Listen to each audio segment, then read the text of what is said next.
Mummy, Devaki, Ugravatar and 1980. So ಇಂಥವು life is beautiful ಇನ್ನೊಂದಷ್ಟು ಬರೋದಿದೆ. ಬಟ್ ಈ ತರ ಸ್ಕ್ರಿಪ್ಟ್ಗಳು ಬರೋದು ಇದೆಯಲ್ಲ ಅದು ತುಂಬಾ ಮುಖ್ಯ. ಸೊ ನಾನು ಆಯ್ಕೆಯಾಗಿ ನನಗೆ ಆಸೆ ಇರುತ್ತೆ, ಬಟ್ ಮೇಕರ್ಸ್ ನನ್ನನ್ನು ಆಯ್ಕೆ ಮಾಡಿ ಈ ತರ ಪಾತ್ರಗಳ ಮಾಡ್ಬೋದು, ಇದು ಬಿಸ್ನೆಸ್ ಆಗ್ಬೋದು ಅಂತ ಒಂದು ಅನ್ಕೋಬೇಕು, ಅವಾಗನೇ ಮೂವೀಸ್ ಆಗೋದು. ಸೊ ಹಾಗೆ ಈ ಮೂವಿ ರಘು ನನ್ನ ಹತ್ರ ಬಂದಾಗ he was working in ಉಗ್ರಾವತಾರ್.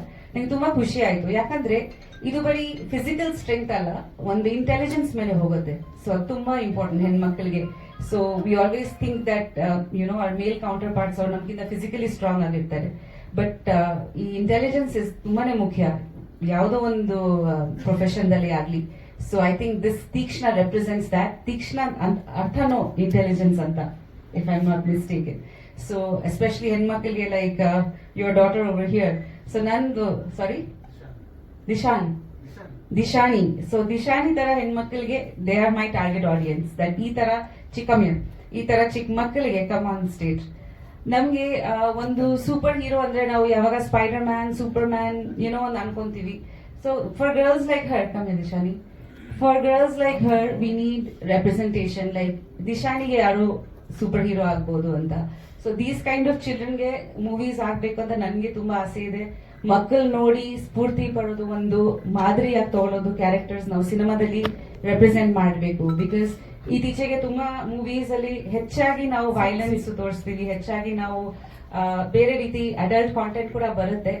So ನನ್ನ ಅನಿಸಿಕೆ ದಟ್ ಈ ತರ ಮಕ್ಕಳಿಗೆ ಕೂಡ ಮೂವೀಸ್ ಬರ್ಬೇಕು. ಅವ್ರ ಒಂದು ಅಪ್ಪ ಅಮ್ಮ ಜೊತೆ ಹೋಗಿ ಒಂದು ಮೂವಿ ನೋಡ್ಬೇಕಂತ, ನಾವು ಒಂದು ಇಡೀ ಫ್ಯಾಮಿಲಿ ಹೋಗಿ ಒಂದು ಮೂವಿ ನೋಡ್ಬೇಕು, ಖುಷಿ ಪಟ್ಟು ಬರ್ಬೇಕು ಅಂತ ಒಂದು ಇರಬೇಕು. ಆಲ್ರೆಡಿ ನಿಮ್ಗೆ ಎಲ್ಲರಿಗೂ ಗೊತ್ತಿದೆ ದಟ್ ಒಂದು ಜನರೇಷನ್ಗೆ ಲಾಟ್ ಆಫ್ ಇಮೋಷನಲ್ ಇನ್ಸ್ಟೆಬಿಲಿಟಿ ಆಗ್ತಿದೆ. There is a lot of suicides, murders ನಾವು ಪ್ರತಿಯೊಂದು ದಿವಸ ಸೋಷಿಯಲ್ ಮೀಡಿಯಾದಲ್ಲಿ ನೋಡ್ತಾನೆ ಇರ್ತೀವಿ. So I feel that this emotional disbalance is happening because of so many things that they are watching online on their phone, which is inappropriate ಅವ್ರ ಏಜ್ಗೆ, ಅದು ತಕ್ಕಂತ ಏಜ್ಗೆ ಅಲ್ಲ. ಸೊ ಹಾಗಾಗಿ ನಮ್ ಜವಾಬ್ದಾರಿ ಇದೆ. ನಾವು ಸಿನಿಮಾದಲ್ಲಿ ನಾವು ಲಿಬರ್ಟೀಸ್ ತಗೋಬಹುದು, ಬಟ್ ಇನ್ನೊಂದು ಆಡಿಯನ್ಸ್ಗೆ ಕೇಟರ್ ಮಾಡೋದು ಜವಾಬ್ದಾರಿ ನಮ್ದು ಇದೆ.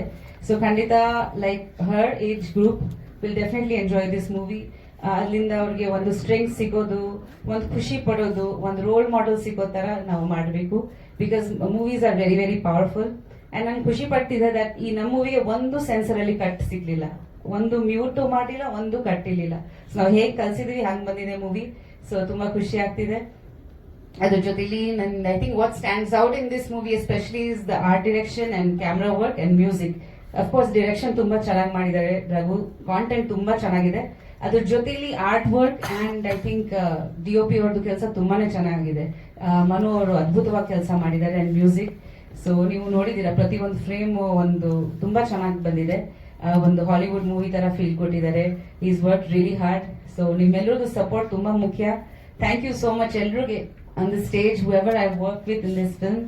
ನಮ್ಮ ಎಡಿಟರ್ ಇಂದ ಹಿಡಿದು ಎಲ್ಲರೂ, ಪುರುಷೋತ್ತಮ್ ಅವರು, ಶ್ರೀಧರ್ ಅವ್ರ ಜೊತೆ ನಂದು I think this is 4th or 5th film. So he's my lucky mascot ಮಮ್ಮಿಯಿಂದ. ಅಂಡ್ ಈ ಮೂವಿ ಐ ಥಿಂಕ್ ಪೂಜಾದಲ್ಲಿ ಆಯುಷ್ ಬಂದಿದ್ರು. ಸೊ ಇವತ್ತು ಆಯುಷ್ನ ಶೂಟಿಂಗ್ ಮುಗಿಸ್ಕೊಂಡು ನಾನು ಬಂದಿದ್ದೀನಿ. ಸೊ ದಿಸ್ ಇಯರ್ ನಂದು 50th film, hopefully AYUSH film ಈ ವರ್ಷನೂ ಬರುತ್ತೆ. So that is also very big milestone for me. So ತುಂಬಾ ಖುಷಿ ಆಗ್ತಿದೆ ತಾಯಿಯಾಗಿ. And I think all I want to ask is that ನಿಮ್ ಪ್ರೀತಿ, ವಿಶ್ವಾಸ ನನಗೆ ತುಂಬಾ ಮುಖ್ಯ. ಇಷ್ಟು ವರ್ಷ ನೀವು ನನ್ನ ಸಪೋರ್ಟ್ ಮಾಡ್ಕೊಂಡ್ ಬಂದಿದ್ದೀರಾ, ನನ್ನ ಕರಿಯರ್ನ ಸಪೋರ್ಟ್ ಮಾಡ್ಕೊಂಡ್ ಬಂದಿದ್ದೀರಾ. Thank you so much. ಹಾಗೆ ಈ ಮೂವಿ ಕೂಡ ಸಪೋರ್ಟ್ ಮಾಡಿ. ಅಂಡ್ ಐ ಹೋಪ್ ದಟ್ ನೀವೆಲ್ಲರೂ ಇದನ್ನ ಎಂಜಾಯ್ ಮಾಡ್ತೀರಾ. ನಿಮ್ ಫ್ಯಾಮಿಲಿ ಸಮೇತ ಹೋಗಿ ಥಿಯೇಟರ್ಸ್ ಅಲ್ಲಿ ನೋಡ್ಕೊಂಡ್ ಬನ್ನಿ. And thank you so much. And it's coming near Independence Day. So wishing you all lots of love. Thank you. Ma'am. Super lady concept ಅಲ್ಲಿ ಆಕ್ಷನ್ ಹೆಣ್ಮಕ್ಳಿಗೆ ಬಹಳ ಜವಾಬ್ದಾರಿ, ಅಂದ್ರೆ ಹೆಣ್ಮಕ್ಳಿಗೆ ವಿಶೇಷವಾಗಿ ಅದು ಹೌದು. ಸೊ ಈ ವಿಚಾರವಾಗಿ ಅವ್ರಿಗೆ ಅಂತ ಒಂದು ವಿಶೇಷವಾದ ಶೋ ಕೂಡ ಸೃಜನ ಮಾಡೋ ಆಲೋಚನೆ ಇದೆ ಅಂತ ಮಾಡಿದ್ರೆ ಒಳ್ಳೇದು. ಬಿಕಾಸ್ ನನಗೆ ಅನ್ಸುತ್ತೆ ಹೆಣ್ಮಕ್ಳಿಗೆ ಲೈಕ್ ನಾವು ಮಕ್ಕಳ ಮೂವಿ ಅನ್ಕೊಂಡು ನಾವು ಸ್ವಲ್ಪ ಡಾಕ್ಯುಮೆಂಟ್ರಿ ಟೈಪ್ ಅನ್ಕೊಂಡ್ಬಿಡ್ತೀವಿ. ಮಕ್ಕಳಿಗೆ ತೋರಿಸೋ ತರ ಅದು ಎಂಟರ್ಟೈನಿಂಗ್ ಆಗಿರಲ್ಲ. ಯೂಶಲಿ ಪೇರೆಂಟ್ಸ್ ಒಂದು ಎಂಟರ್ಟೈನ್ಮೆಂಟ್ ಕೂಡ ಬೇಕು. ಸೊ ನಾವು ಬರೀ ಮಕ್ಕಳಿಗೆ ಯೋಚನೆ ಮಾಡಿ, ಈ ಏಜ್ ಗ್ರೂಪ್ ಇದೆಯಲ್ವಾ ಟಿಲ್ 13, 14 ಅಟ್ ಲೀಸ್ಟ್. ಸೊ ತುಂಬಾ content, I think adult content ಇವಾಗ OTT ಇದೆ, ಅದಕ್ಕೆ ಒಂದು ಸೆನ್ಸರ್ ಇಲ್ಲ. ಸೊ ಮಕ್ಕಳ expose to so much content. So ಕೆಲವು ಪೇರೆಂಟ್ಸ್ ಅದು ನೋಡಕ್ಕೆ ಬಿಡಲ್ಲ. ಇವಾಗ ಯಾವ ಮೂವೀಸ್ಗೆ ಕರ್ಕೊಂಡು ಹೋಗ್ತೀರಾ ನೀವು ಚಿಕ್ಕ ಮಕ್ಕಳಿಗೆ? ಪ್ರತಿಯೊಂದು ಮೂವಿನಲ್ಲಿ ತುಂಬಾ ವೈಲೆನ್ಸ್ ಇದೆ, ಒಂದಷ್ಟು ಸೀನ್ಸ್ ಇದೆ, ಡಬಲ್ ಮೀನಿಂಗ್ ಡೈಲಾಗ್ಸ್ ಇರುತ್ತೆ. ಸೊ ಒಂದೊಂದ್ಸತಿ ಎಂಬ್ಯಾರಸ್ಮೆಂಟ್ ಆಗ್ಬಿಡುತ್ತೆ ಫ್ಯಾಮಿಲಿ ಜೊತೆ, ನೋಡಕ್ಕಾಗಲ್ಲ. ಸೊ ಆ ಮೂವೀಸ್ ಒಂದು ಜಾನರ್ಗೆ, ಒಂದು ಕ್ಲಾಸ್ ಆಫ್ ಆಡಿಯನ್ಸ್ಗೆ okay, but family movies especially with ಈ ತರ ಮಕ್ಕಳಿಗೆ ಐ ಥಿಂಕ್ ದಟ್ ಕನ್ನಡ ಸಿನಿಮಾದಲ್ಲಿ ಒಂದು ಪ್ರಯತ್ನ ಬರಬೇಕು ದಟ್ ಈ ತರ ಆಡಿಯನ್ಸ್ಗೆ ನಾವು ಎಂಟರ್ಟೈನಿಂಗ್ ಆಗಿ ಮೂವೀಸ್ ಮಾಡೋದು, ನಾಟ್ ಬೋರಿಂಗ್ ಮೂವೀಸ್, ಬಟ್ ಚೆನ್ನಾಗಿ. ಅವ್ರು ಇನ್ಸ್ಪೈರ್ ಆಗಬೇಕು. ಹೌದು, ಅವ್ರು ಇನ್ಸ್ಪೈರ್ ಆಗಬೇಕು, ಅವ್ರಿಗೆ ಸ್ಟ್ರೆಂತ್ ಸಿಗ್ಬೇಕು, ಅವ್ರಿಗೆ ಒಂದು ಸ್ಫೂರ್ತಿ ಬರಬೇಕು ಮೂವೀಸ್ ನೋಡಿ, that is female characters can also be heroes ಅಂತ. ಬರೀ ಮೇಲ್ ಫಿಗರ್ಸ್ಗೆ ಹೀರೋಸ್ ಆಗಿ ನೋಡ್ತೀವಿ ನಾವು. ಸೊ ಅದು ಒಂದು ಪ್ರಯತ್ನ ಇದೆ. ಇದ್ರ ಜೊತೆಲಿ ಅನ್ರಿಯಲಿಸ್ಟಿಕ್ ಕೂಡ ಇಲ್ಲ, ಅವ್ರು ತುಂಬಾ sharpness use, how we can use our brain to solve cases. ಈಗ ನ್ಯಾನ್ಸಿ ಡ್ರೂ ತರ ಅನ್ಕೊಳ್ಳಿ, ನ್ಯಾನ್ಸಿ ಡ್ರೂದು ಇತ್ತು. ನಮ್ ಕ್ಯಾಲ್ಕಟಲ್ಲಿ ಬ್ಯೋಮಕೇಶ್ ಬಕ್ಷಿ ಅಂತ ತುಂಬಾ ಫೇಮಸ್ ಆಗಿತ್ತು. ಬ್ಯೋಮಕೇಶ್ ಬಕ್ಷಿದು ತುಂಬಾ ಬುಕ್ಸ್, ಇವತ್ ಲಾಸ್ಟ್ ಮಂತ್ ಕೂಡ ಒಂದು ಮೂವಿ ರಿಲೀಸ್ ಆಗಿತ್ತು, ಅವ್ರು ತುಂಬಾ ಪಾರ್ಟ್ಸ್ ಮಾಡ್ಕೊಂಡದ್ದು, ತುಂಬಾ ಚೆನ್ನಾಗಿ ಹೋಗುತ್ತೆ, ಮರ್ಡರ್ ಮಿಸ್ಟ್ರೀಸ್. ಸೊ ಈ ತರ ಮಾಡಿದ್ರೆ ಐ ಥಿಂಕ್ ಒಂಥರ ಮಕ್ಕಳಿಗೆ ಇಂಟ್ರೆಸ್ಟ್ ಬರುತ್ತೆ, ಪ್ಲಸ್ ಯುನೋ ಒಂದು ಹೋಲ್ಸಮ್ ಎಂಟರ್ಟೈನ್ಮೆಂಟ್ ಅಂತ ಹೇಳ್ಬೋದು, ಒಂದು ಫ್ಯಾಮಿಲಿ ಎಂಟರ್ಟೈನ್ಮೆಂಟ್ ತರ. Sir yes, confident, correct sir. Because ಮೊನ್ನೆ ಕೂಡ near my house Sankey Tank ಅಲ್ಲಿ ಒಂದು ಕೇಸ್ ಆಗಿತ್ತು. ನಮ್ಗೆ ಎಷ್ಟು ಭಯ ಆಗೋಯ್ತು, ಲೈಕ್ ಒಂದು ಕಾಲೇಜ್ ಹುಡುಗಿ ಜಸ್ಟ್ ಬಿಕಾಸ್ ಒಂದು ಎಸ್ ಎಂ ಎಸ್ ಇಂದ 20 minutes she is jumped in the Sankey tank. So ನನ್ನ ತಾಯಿ ಕೂಡ, ನನಗೆ ಮಕ್ಕಳಿದ್ದಾರೆ. ಸೊ ನನಗೆ ಅನ್ಸ್ತದೆ ಏನಾಗ್ತಾ ಇದೆ ಈ ಜನರೇಷನ್ಗೆ, ಯಾಕೆ why are they taking such steps, ಯಾಕೆ ಪೇರೆಂಟ್ಸ್ ಹತ್ರ ಮಾತಾಡ್ತಾ ಇಲ್ಲ, ಸ್ಕೂಲಲ್ಲಿ ಕೌನ್ಸಿಲರ್ಸ್ ಹತ್ರ ಮಾತಾಡ್ತಾ ಇಲ್ಲ, ಏನಕ್ಕೆ ಏಕ್ದಮ್ ಲೈಕ್ ಇಮೋಷನಲ್ ಸ್ಟ್ರೆಂತ್ ಒಂದು ಬೇಕಲ್ಲ ಎಲ್ರಿಗೆ, we have to face life ಅನ್ನೋದೊಂದು ಇದು ಬಿಡ್ಬೇಕಲ್ಲ. ಸೊ ಖಂಡಿತ ಮೂವೀಸ್ ಇಂದ ನಾವು ತುಂಬಾ ಇನ್ಫ್ಲೂಯೆನ್ಸ್ ಮಾಡ್ಬೋದು ಮಕ್ಕಳಿಗೆ. ಒಂದು ಇನ್ಫಾರ್ಮೇಶನ್ ಕೊಡ್ಬೋದು, ಎರಡನೇದು ಸ್ಟ್ರೆಂತ್ ಕೊಡ್ಬೋದು, ಮೂರನೇದು ಐ ಥಿಂಕ್ ತುಂಬಾ you know like we can give them, this is also another way of life, you can do what you wish, face any challenges. Correct sir, correct sir. I think from 50th film, this will be a resolution in every film. One portion, 5 minutes or 10 minutes, ಹೆಣ್ಮಕ್ಳಿಗೆ ಅಥವಾ ಬೇರೆಯವರಿಗೆ ಗಂಡು ಹುಡುಗರಿಗೆ ಒಂದು inspirational ಪಾತ್ರ ಮಾಡೋ. ಖಂಡಿತ sir, ನಂದು ಆಕ್ಚುಲಿ ಸಹಾಯಕ ಮಾಡಿ. ಹಾ, ಸೊ ನನಗೆ ಯಾವಾಗ ಒಂದು ಪ್ರಯತ್ನ ಇದ್ದೇ ಇರುತ್ತೆ ನನಗೆ, ಈವನ್ ಇನ್ ಉಗ್ರಾವತಾರ ದೇವರ್ ಮೆನಿ ಮೆಸೇಜಸ್, ಬಟ್ ಹೆಚ್ಚಾಗಿ ನಾನು ನ್ಯೂಸ್ ನೋಡ್ತಾ ನಂಗೆ ಅನ್ಸುತ್ತೆ that we need more movies which are pro children. Yeah, because kids their mind is very delicate. Two things, ಒಂದು 25 years above ಇಂದ CID ಬರ್ತಾ ಇದೆ, that is actually the bench mark for. ಹೌದು, ಅದನ್ನ ನೀವು ನೋಡ್ತಾ ಇದ್ರಾ? ಎರಡನೇದು, ಮನೆಯಲ್ಲಿ ಒಬ್ರು CID ಇದಾರಲ್ಲ, ಬಿಗ್ಗೆಸ್ಟ್ ಏನಂತ CID ನಂಗೆ ತುಂಬಾ ಇಷ್ಟ. ನಾನು ಕ್ರೈಮ್ ಥ್ರಿಲ್ಲರ್ಸ್ ನೋಡ್ತಾನೆ ಇರ್ತೀನಿ. ಆಕ್ಚುಲಿ ಸರ್ ಹೇಳಿದಾಗ ರಜನಿ ನಂಗೆ ಜ್ಞಾಪಕ ಆಯ್ತು, ರಜನಿ ತುಂಬಾ ಫೇಮಸ್ ಆಗಿತ್ತು. ಆಮೇಲೆ ಒಂದು ಹೌಸ್ ವೈಫ್ ಡಿಟೆಕ್ಟಿವ್ ಅಂತ ಒಂದು ಸೀರಿಯಲ್ ಬರ್ತಿತ್ತು ಬೆಂಗಾಲಿನಲ್ಲಿ, ಅದು ಕೂಡ ನಾನು ನೋಡ್ತಿದ್ದೆ. ಜನರಲಿ ನನಗೆ ಡಿಟೆಕ್ಟಿವ್ ಸ್ಟೋರೀಸ್ ತುಂಬಾನೇ ಇಷ್ಟ. ಸೊ ನಾನು ಯಾವಾಗ ಇದು ಸಿಕ್ಕಿದ್ರೆ ನೋಡ್ತಾನೆ ಇರ್ತೀನಿ. ಬಟ್ ಉಪೇಂದ್ರ ಅವ್ರು ನಿಮ್ಗೆ ಹೇಳ್ತಾರೆ ನಾನ್ ಡಿಟೆಕ್ಟಿವ್, ಅವರಲ್ಲ ಅಂತ. ಅವ್ರು ಕೇಳಿದ್ರೆ ಅವ್ರಂಗೆ ಹೇಳ್ತಾರೆ, ಇಲ್ಲ ಅವರು ನಿಮ್ಗೆ ಕರೆಕ್ಟ್ ಪಾತ್ರ ಸಿಕ್ಕಿದೆ ಬಿಡು ಅಂತ, ನೀನ್ ಒಂದ್ ವೇಳೆ ನಿಜವಾಗ್ಲೂ ಡಿಟೆಕ್ಟಿವ್ ಆಗ್ಬೇಕಾಗಿತ್ತು. ಮನೆಯಲ್ಲಿ ಹೆಂಡತಿನೇ ಫಸ್ಟ್ ಇನ್ವೆಸ್ಟಿಗೇಟಿವ್ ಜರ್ನಲಿಸ್ಟ್ ಅಂತ ನಾವು ಹೇಳೋದು. ನಮ್ಗೆ ಡೀಟೇಲ್ ಮೈಂಡ್ ಇದೆ, ಏನ್ ಮಾಡೋದು ಸರ್, ದೇವರನ್ನು ಕೊಟ್ಬಿಟ್ಟಿದ್ದಾರೆ. ರೈಟ್, ಎನಿ ಅದರ್ ಕ್ವೆಶ್ಚನ್ಸ್ ನೀವು ನೋಕೆ? ಹೌದು ಸರ್, ಎಸ್ ಹೌದು, ಆಕ್ಷನ್ ಇದೆ, action is a part of the film ಖಂಡಿತ. ಬಟ್ ಅದಕ್ಕಿಂತ ಹೆಚ್ಚಾಗಿ ಐ ಥಿಂಕ್ ಕಾಂಟೆಂಟ್ ತುಂಬಾ ಚೆನ್ನಾಗಿದೆ ಈ ಮೂವಿನಲ್ಲಿ. ಆಕ್ಷನ್ ನಾನು ಮುಂಚೆ ಉಗ್ರಾವತಾರಲ್ಲಿ ಮಾಡಿದೀನಿ, ಇದರಲ್ಲಿ ಕೂಡ ಇದೆ. ಬಟ್ ಇದರಲ್ಲಿ ಸೀನ್ಸ್ ಕೂಡ ತುಂಬಾ ಚೆನ್ನಾಗಿ ಬರ್ದಿದ್ದಾರೆ ರಘು. ತುಂಬಾ ಲೈಕ್ ಒಂದು ಸಸ್ಪೆನ್ಸ್ ಇಂದ ಹೋಗುತ್ತೆ. ಪ್ಲಸ್ ಇವ್ರದ್ದು ಪಾತ್ರ ತುಂಬಾ ಚೆನ್ನಾಗಿ, ತುಂಬಾ ಇನ್ಸ್ಪೈರಿಂಗ್ ಆಗಿದೆ. ಲೈಕ್ ಹೇಗೆ ಹೌ ಶಿ ಗ್ರೋಸ್, ಅವ್ರದ್ದು ಬ್ಯಾಕ್ ಗ್ರೌಂಡ್ ಆಗ್ಲಿ, ಅವ್ರು ದೊಡ್ಡವ್ರು ಆಗ್ತಾ ಹೇಗೆ ಈ ತರ ಆಯ್ತು ಅಂತ ತುಂಬಾ ಒಂದು ಒಳ್ಳೆ ಡೈಮೆನ್ಷನ್ ಇದೆ ಕ್ಯಾರೆಕ್ಟರ್ಗೆ. ಫೈಟ್ ಯಾವಾಗ ರಿಸ್ಕಿ ಇರುತ್ತೆ ಸರ್, ಏನ್ ಮಾಡೋದು, ನಾವು ಆತರ ಟ್ರೈನಿಂಗ್ ತಗೊಂಡೋರಲ್ಲ. ಬಟ್ ರೋಪ್ ಸೀನ್ಸ್ ಮಾಡಿದೀನಿ, ಈ ಮೂವಿನಲ್ಲಿ ಇರ್ಲಿಲ್ಲ ಅನ್ಸುತ್ತೆ.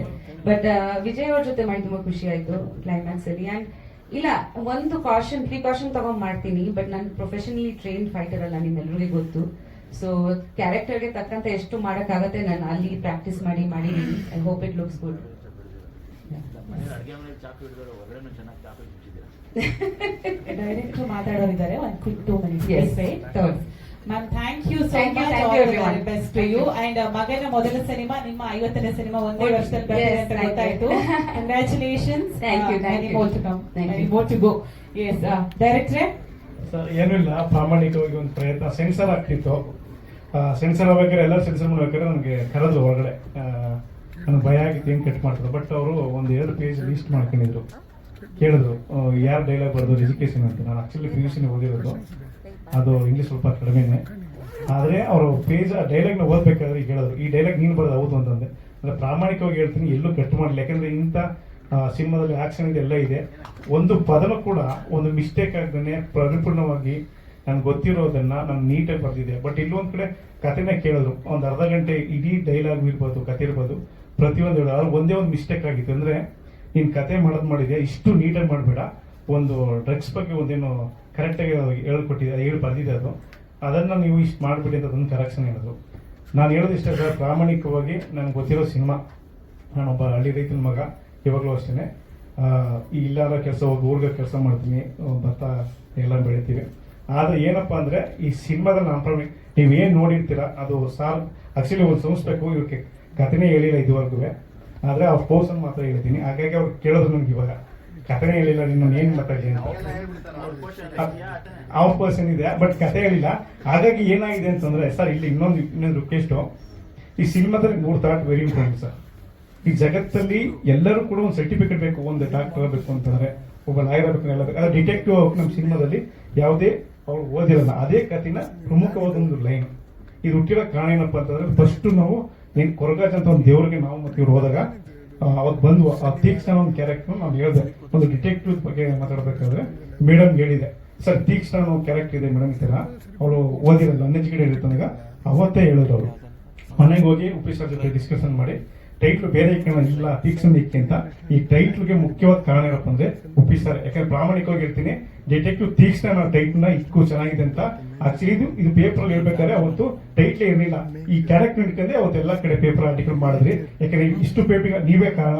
ಅವತ್ತು ವರಮಹಾಲಕ್ಷ್ಮಿ ಹಬ್ಬದ ಇತ್ತು, ಈ ಟೈಟ್ಲ್ ಕಾರಣ ಉಪೇಂದ್ರ ಸರ್. ನಾನು ಅದನ್ನ ಹೇಳಿಲ್ಲ ಪ್ರಾಮಾಣಿಕವಾಗಿ ಸರ್. 4 ವರ್ಷ ಆಯ್ತು ಸರ್. ವರಮಹಾಲಕ್ಷ್ಮಿ ಹೋದಾಗ ಆ ಕ್ಯಾರೆಕ್ಟರ್ ಹೇಳಿದೆ, ಉಪ್ಪಿ ಸರ್ ಇದನ್ನು ಹೇಳಿದ್ರು. ಹಾಗಾಗಿ ಉಪ್ಪಿ ಸರ್ಗೆ ಧನ್ಯವಾದಗಳು. ಯಾಕಂದ್ರೆ ನಾನು ಏನೇ ಸಿನಿಮಾ ಮಾಡೋದು ಸರ್ ಇಷ್ಟ ಪ್ರಾಮಾಣಿಕವಾಗಿ ಹೇಳ್ತೀನಿ. ನೀವು ಯಾರೇ ಸಿನಿಮಾ ಕೂಡ ನೋಡಿದ್ರು ಲಾಸ್ಟ್ ವರ್ಗು ಕೂಡ ಜಡ್ಜ್ ಮಾಡೋಕ್ಕಾಗಲ್ಲ. ಯಾಕಂದ್ರೆ ಇವ್ರು ಹೇಳೋದು ಸೀದಾ ಏನಕ್ಕೆ ರೀಸನ್ ಏನಪ್ಪ ಅಂತಂದ್ರೆ ಸರ್, ಈಗ ಕೆಲವೊಂದು ಕಥೆನ ಲವ್ ಸ್ಟೋರಿ ಆಗಿ ಹೇಳ್ಬೋದು. ಡಿಟೆಕ್ಟಿವ್ ಸಿನಿಮಾ ಏನಂತಂದ್ರೆ ಇಲ್ಲಿ ಪ್ರತಿ ಸೆಟ್ ಹಾಕ್ಬೇಕು, ಪ್ರತಿ ಕ್ಯಾರೆಕ್ಟರ್ ಬೇಕು. ಕೆಲವು 3 ಜನರೇಷನ್ ಕ್ಯಾರೆಕ್ಟರ್ ಬರುತ್ತೆ. ಹೆಂಗುಡಿ ಕ್ಯಾರೆಕ್ಟರ್ ಹೆಂಗಿರ್ತದೆ, ಆ ಚಿಕ್ಕ ಹುಡುಗಿ ಪ್ರತಿಯೊಂದು ಇರುತ್ತೆ. ಇಲ್ಲಿ ಮುಖ್ಯವಾಗಿ ನಮ್ಮ ಹಿರಿಯರು ನಂಜಪ್ಪಣ್ಣ ತುಂಬಾ ಅದ್ಭುತವಾಗಿ ಮಾಡಿದ್ದಾರೆ. ಹೀಗೆ ಪ್ರತಿಯೊಂದು ಎಲ್ಲರೂ ಸಪೋರ್ಟ್ ಮಾಡಿದ್ದಾರೆ. ಯಾಕಂದ್ರೆ ಇಷ್ಟು ಜನದಲ್ಲಿ ಎಲ್ಲ ಆರ್ಟಿಸ್ಟ್ಗಳು ಬಂದಿದ್ದಾರೆ. ಎಲ್ಲರಿಗೂ ಧನ್ಯವಾದಗಳು. ಮತ್ತೆ ಆಗಸ್ಟ್ 7ನೇ ತಾರೀಕು ಈ ಸಿನಿಮಾನ ರಿಲೀಸ್ ಮಾಡ್ತಾ ಇದೀವಿ. ಎಲ್ಲರೂ ಸಪೋರ್ಟ್ ಮಾಡಿ. ಇಷ್ಟೇ ವಿಷಯ, ನಾವು ಎಷ್ಟು ಥಿಯೇಟರ್ ಮಾಡೋಕ್ಕಿಂತ ನಿಮಗೆ ಗೊತ್ತು, 3 ಥಿಯೇಟರ್ 300 ಥಿಯೇಟರ್ ಆಗ್ಬೋದು, ಇಲ್ಲ 3 ಥಿಯೇಟರ್ ಮಾಡಿ 3 ಥಿಯೇಟರ್ ಬರ್ಬೋದು. ಆ ಥರ ಬೇಗ ಕಡಿಮೆ ಥಿಯೇಟರ್ ಮಾಡೋದು ಕೂಡ ಒಂದು ಪ್ರೊಡ್ಯೂಸರ್ ಹೇಳ್ತಾರೆ ಥಿಯೇಟರ್ ಬಗ್ಗೆ. ಇಷ್ಟೇ ಹೇಳ್ತಾರೆ ಸರ್, ನಾವು ಹಳ್ಳಿ ರೈತನ ಮಗ ಪ್ರಾಮಾಣಿಕವಾಗಿ ಸಿನಿಮಾ ಮಾಡಿದ್ವಿ. ಸಿನಿಮಾ ಬಿಟ್ಟರೆ ಯಾವುದು ಗೊತ್ತಿಲ್ಲ. ನೀವು ಸಪೋರ್ಟ್ ಮಾಡಿ, ಕೈ ಮುಗಿದು ಕೇಳ್ಕೊತೀನಿ ಸರ್. ಸರ್ ಅವಕಾಶ ಮಾಡ್ಕೊಂಡಿದ್ದೀವಿ ಸರ್ ಹೌದು ಸರ್, ಖಂಡಿತ ಖಂಡಿತ ಇದೆ. Super sir, super. Thank you. Amrita on stage please.